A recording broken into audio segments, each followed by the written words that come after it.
demam ya. Ya, Gatal-gatal juga barangkali ya. ada. Mhm.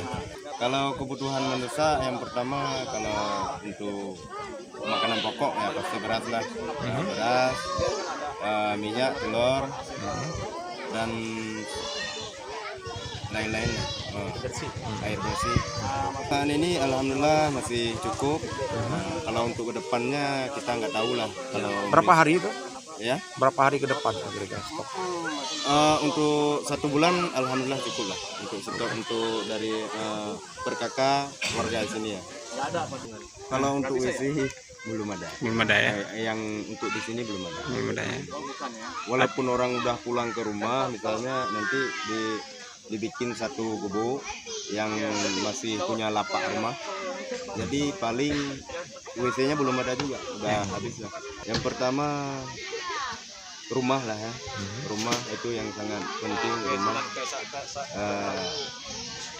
Yang kedua untuk ekonomi para korban itulah yang paling utama karena sebanyak kebun kadang-kadang banyak yang nggak bisa dipanen, Dimanfaatkan ya. nggak bisa dimanfaatkan.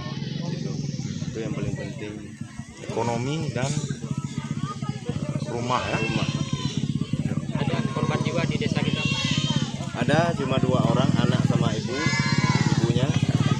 Yang satu lagi cuma korban di tenda, cuma orang tua yang udah sakit-sakit gitu. Yang dibawa arus cuma 2, anak sama ibu. Untuk desa Rumorayong sendiri ada berapa titik pengungsian? Ada sekitar 6 titik. Ada di Rembang, di Belamas, di Serang sebelah Kuramil. Di sini termasuk banyak. Ada sekitar 160 kakak di atas sama yang di bawah pinggir jalan. Yang di dam ada juga. Di gunung. Jumlah kakak penduduk Rumorayong hampir 600 kakak. Itu terdampak semua, Pak? Ya. Ada berapa unit rumah kira-kira yang hilang? Kalau dihitung belum tahu juga, tapi 90% yang hancur.